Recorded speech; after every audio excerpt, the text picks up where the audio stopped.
Hello दोस्तों, तो आ गए हैं हम अपने टॉप पार्ट की सेकंड वीडियो के साथ में। फर्स्ट वीडियो में जो था हमने देखा था कि हम अपने टॉप की कटिंग किस प्रकार से करेंगे, और सेकंड जो अब पार्ट मैंने अपलोड किया है उसमें हम देखेंगे कि टॉप की स्टिचिंग किस तरह से होने वाली है। तो देखिए, उससे पहले हम कटिंग की एक छोटी सी झलक देख लेते हैं और उसके बाद अपनी स्टिचिंग को स्टार्ट करेंगे। तो देखिए, इस प्रकार से मैं स्टिचिंग के लिए अपनी मशीन पे आ गई हूँ। और देखिए, ये फैब्रिक ले लिया है और इसके ऊपर देखिए हम पहले ड्राफ्टिंग को रखकर मैं बताती हूँ कि ये किस प्रकार से स्टिच होने वाला है। ये हमारी जो हमारा फ्रंट पार्ट है उसका ड्राफ्टिंग है, और देखिए ये हमारा ऊपर का जो है योक पार्ट का पार्ट है, और नीचे वाला हमारा पार्ट वाला जो है वो अलग है। और इस प्रकार से ये पहले इस तरह से जॉइंट था जो हमने कट करके अलग किया था। ये नेक वाला साइड है और ये हमारा आर्म होल वाला साइड है। तो देखिए, योक पार्ट का जो योक पार्ट है वो मैंने पहले अलग रखा है, और जो नीचे का साइड है वो मैंने ले लिया है। और सबसे पहले हम इस नीचे वाले पार्ट को रेडी करेंगे। तो देखिए, इस प्रकार से ड्राफ्टिंग को हम रख कर देखते हैं कि हमारा फैब्रिक जो था चुन्नट डालने के लिए जो हमने लिया था आगे की साइड कितना एक्स्ट्रा है। तो इतना फैब्रिक हमारा जो है एक्स्ट्रा है। अब चुन्नट डालने के बाद हमें इस फैब्रिक को जो है इस ड्राफ्टिंग के बराबर कर लेना है। तो चलिए पहले हम चुन्नट डाल लेते हैं।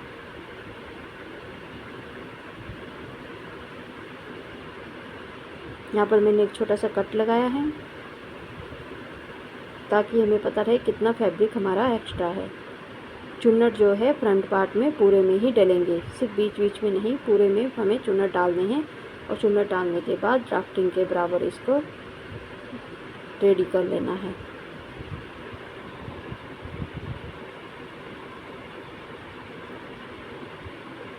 तो इस तरह से मैंने चुन्नट डाल लिए हैं, और अब हम ड्राफ्टिंग को फिर से रख कर देखेंगे कि क्या ये ड्राफ्टिंग के बराबर हुआ है या फिर हमें अभी भी चुन्नट डालने की ज़रूरत है। तो ये थोड़ा सा एक्स्ट्रा था, तो मैं इसको फिर से थोड़े से चुन्नट डाल के एक्स्ट्रा कर लूँगी। तो धागा खींचकर इस तरह से मैंने इसको बराबर कर लिया है। देखिए,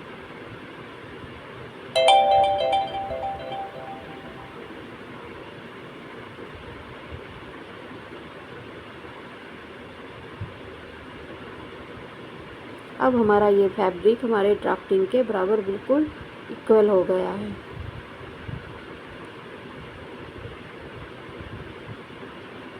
लेकिन फिर भी मैं एक बार इसको फिर से चेक करके देखूंगी कि क्या ये बराबर है। तो देखिए, इस तरह से ये बिल्कुल बराबर अब आ रहा है।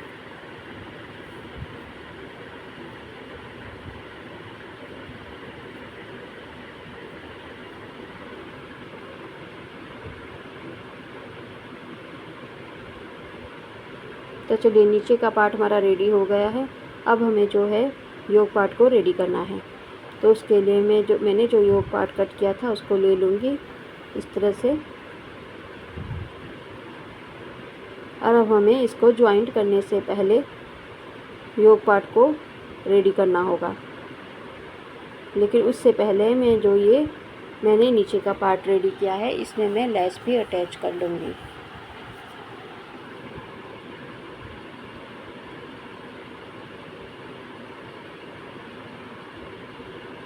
इस तरह से मैंने ये लेस ली है, और इस लेस को मैं अपने फैब्रिक में अटैच कर लूँगी, जैसे टॉप में दिख रहा है बीच में से।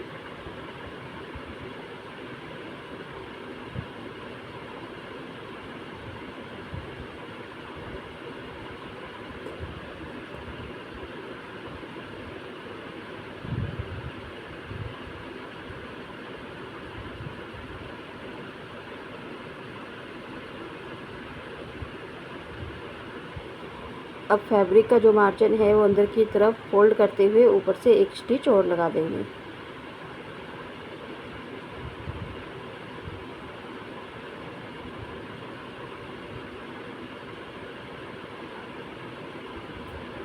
अब जो योक पार्ट है वो लिया है। पहले हम योक पार्ट में जो फ्रंट में हमने नेक बनाया है उसमें पट्टी को अटैच करना है। तो उसके लिए मैंने इस प्रकार से 1-1 इंच चौड़ी 2 पट्टियाँ रेडी की हैं। दोनों तरफ से अंदर की साइड फोल्ड करते हुए इस प्रकार से 2 पट्टियों को मैंने रेडी किया है।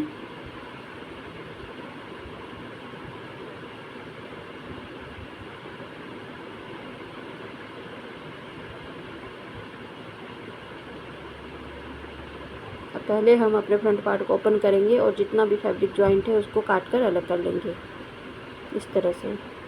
अब हमें फैब्रिक को उल्टा करके लेना है, इस तरह उल्टा करके लेंगे और उसके ऊपर पट्टी को सीधा करके रखेंगे और इस तरह से हाफ इंच पे स्टिच लगाते जाएंगे।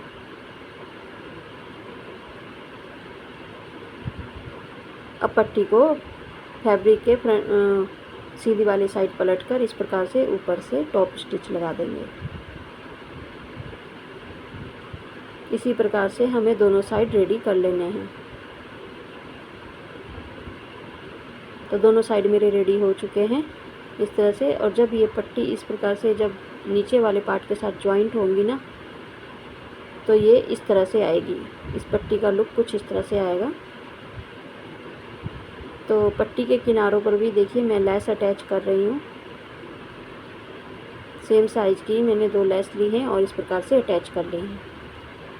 और अब देखिए हमें क्या करना है, हमें ये ऊपर वाले योक पार्ट को इस प्रकार से पट्टी को एक दूसरे के ऊपर रखते हुए इस तरह नीचे वाले पार्ट के साथ जॉइंट करना है। तो उसके लिए हम पहले देखिए एक कच्ची सिलाई लगा लेंगे और इन दोनों को आपस में जॉइंट कर लेंगे।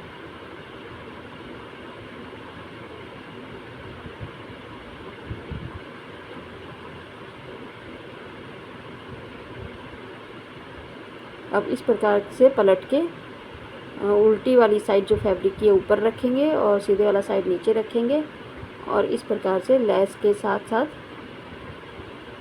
इन दोनों को आपस में जॉइंट कर देंगे।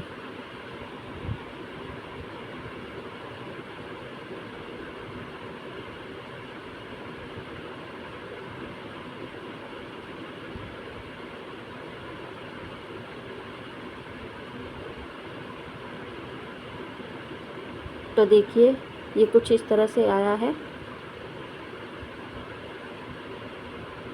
अब इसके ऊपर जैसे ही हम प्रेस लगाएंगे तो ये अपने आप सेट हो जाएगा। उससे पहले मैं ऊपर एक सिलाई लगा के इसको स्टिच कर लूँगी। और अब देखिए मैंने बैक पार्ट को लेकर दोनों के शोल्डर भी जॉइंट कर लिए हैं।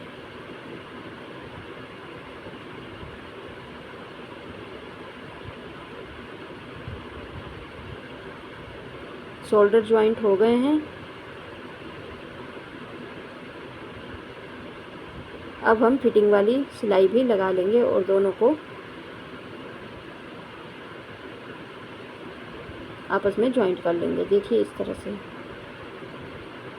तरह से हमने फिटिंग वाली सिलाई भी लगा ली है।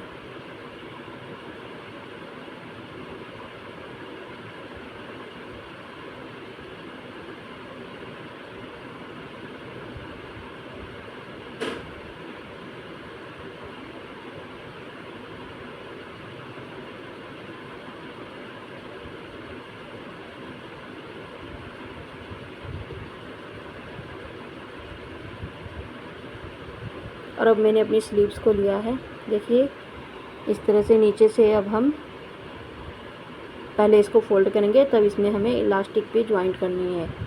तो उसके लिए देखिए पहले हम फैब्रिक को हाफ इंच इस प्रकार से फोल्ड करेंगे। मैंने गोल वाली इलास्टिक ली है जिसमें मार्जिन भी हमें कम ही फोल्ड करना होता है, तो मैं हाफ इंच ही मार्जिन फोल्ड कर रही हूँ। क्योंकि मेरे पास फैब्रिक वैसे भी कम था तो स्लीव्स की लेंथ कम ही आई है, तो मैं फैब्रिक में गोल इलास्टिक यूज़ कर रही हूँ। और इस प्रकार से हम इलास्टिक को ये जो हमने फोल्ड किया है इसके अंदर से निकालते हुए इस प्रकार डाल लेंगे।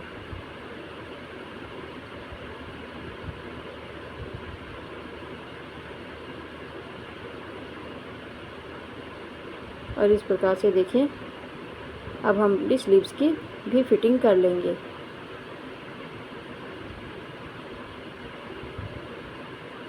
इलास्टिक हमारी डल चुकी है और इसी जगह पर अब इस तरह से रखते हुए अब हमें अपने स्लीव्स की फिटिंग वाली सिलाई लगा लेनी है।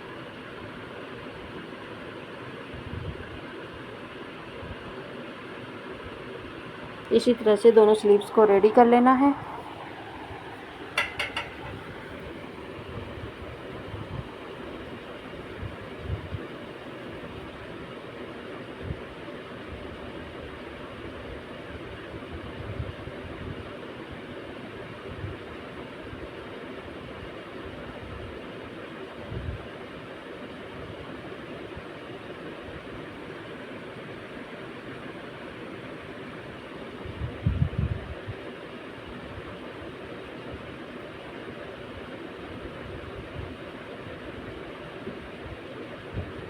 अब स्लीव्स को हमें अपने टॉप पार्ट के साथ ज्वाइंट करना है।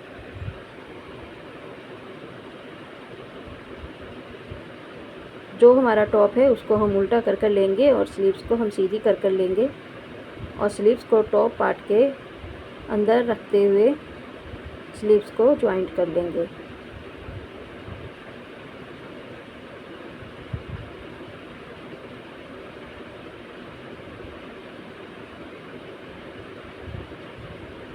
तो देखिए इस तरह से अंदर की साइड मैंने स्लीव्स को रखा और इस तरह से चारों तरफ से स्टिच लगाते हुए ज्वाइंट कर लूँगी।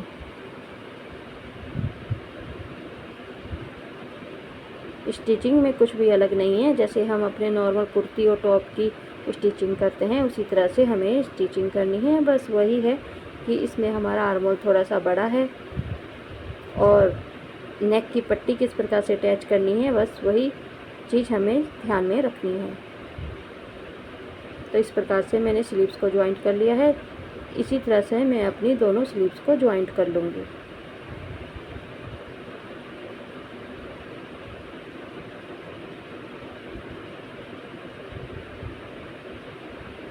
और ज्वाइंट होने के बाद देखिए स्लीव्स हमारी कुछ इस तरह से दिखाई देगी। आर्म होल ये इतनी नीचे तक आएगा, जो पहनने के बाद बहुत ही ज़्यादा कंफर्टेबल लगेगा। तो स्लीव्स ज्वाइंट होने के बाद बस अब हमारी एक चीज़ है जो रह जाती है, वो है हमारे नेक का कॉलर।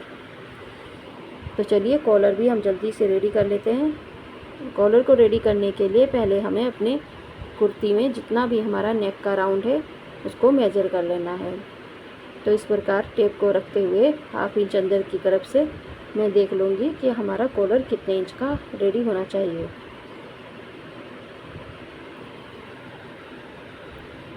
तो इस प्रकार से जितना भी हमारा मेजर टेप में आया है, समझो उसका डबल हमारा कॉलर रेडी होना चाहिए। तो उसके लिए हम क्या करेंगे, जितना भी हमारा कॉलर है उसका हाफ हम लेंगे और जहाँ पर भी उसका हाफ आए वहाँ पर हम अपने फ्यूजिंग में मार्क कर लेंगे।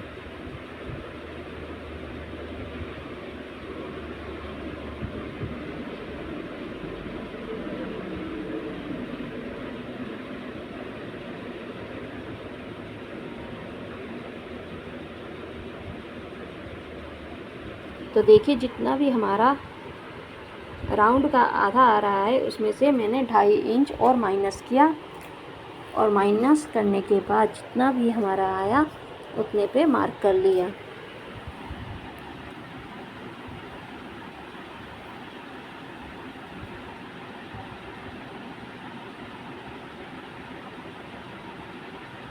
तो ये देखिए 2.5 इंच माइनस करने के बाद जितना आया उतने पे मार्क किया।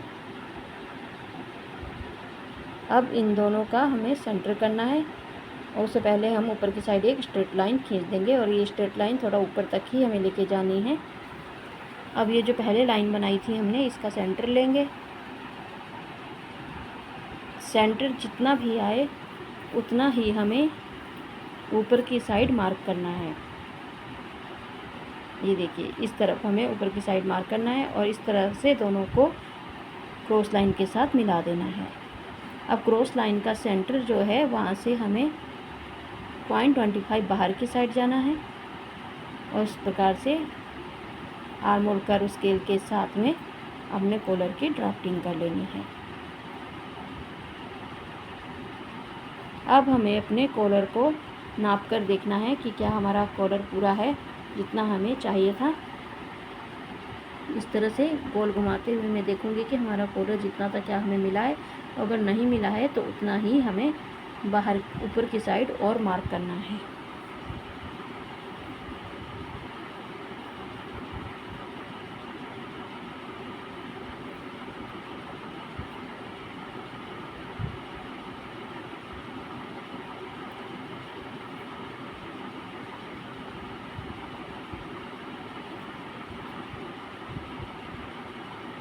अब हमें अपने कॉलर की चौड़ाई की मार्किंग करनी है। तो चाहे तो 0.75 या 1 इंच चौड़ा हम ये कॉलर रख सकते हैं। मैं 1 इंच चौड़ा रख रही हूँ और 1 इंच पे इस प्रकार से अंदर की साइड से मैंने मार्क कर लिया है और यहीं से मैंने अपने कॉलर की शेप दे दी है।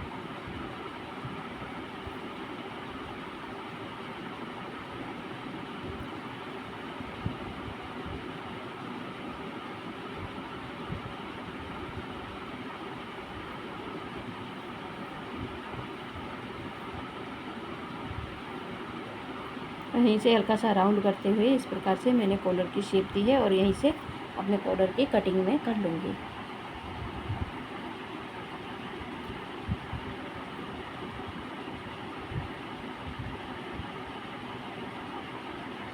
अब कॉलर को एक फैब्रिक के ऊपर हमें पेस्ट कर लेना है और ऐसे ही मैंने 2 कॉलर कट किए हैं और दोनों को फैब्रिक के ऊपर पेस्ट कर लिया है।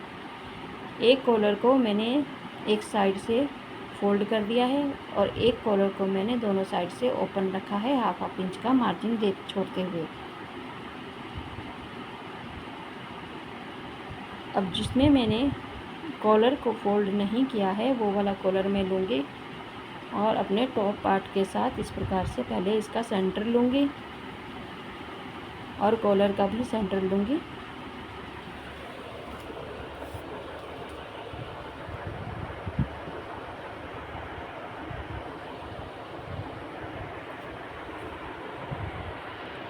इस प्रकार से कॉलर का भी सेंटर कर लूँगी और सेंटर पे एक छोटा सा कट लगा लूँगी।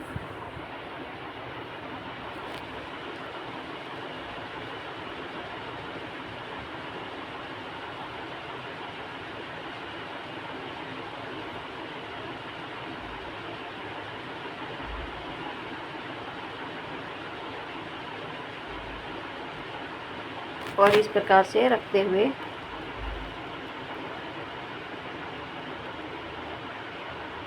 कॉलर को अपने टॉप के साथ में अटैच कर लूँगी। जो मैंने हाफ इंच का मार्जिन छोड़ा था ना, उसी के ऊपर मुझे स्टिच लगाने हैं और इसी प्रकार से पूरे कॉलर को हमें जॉइंट कर लेना है।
कॉलर हमारा ज्वाइंट हो गया है।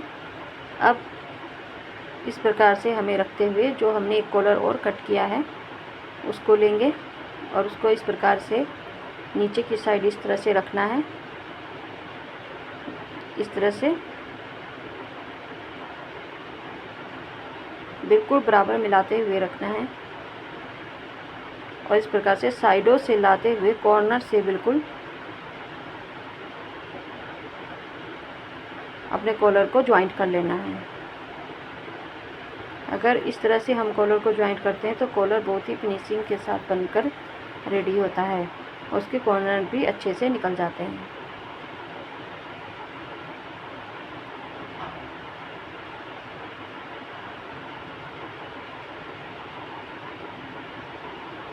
तो इस तरह से हम अपने पूरे कॉलर में स्टिच लगा लेंगे।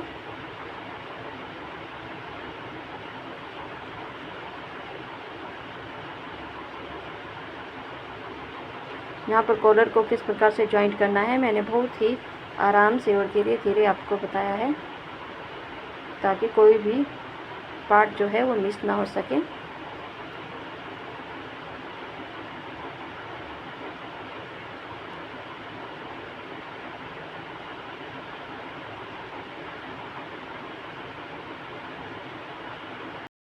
बारिश होने की वजह से वीडियो जो है थोड़ा डार्क शूट हुआ है।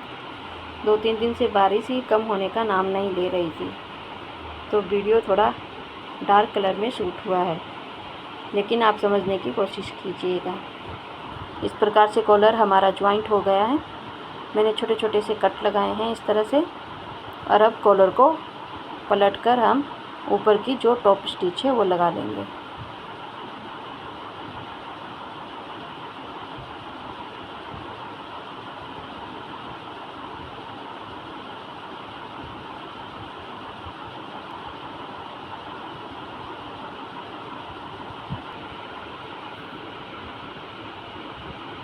तो देखिए मैं सीधा करके अब आपको दिखाती हूँ कि हमारा टॉप बनकर किस तरह से रेडी हुआ है। ये देखिए कुछ बनने के बाद ये कुछ इस तरह का दिखाई दे रहा है। तो आपको वीडियो कैसी लगी है कमेंट बॉक्स में कमेंट करके ज़रूर बताइएगा।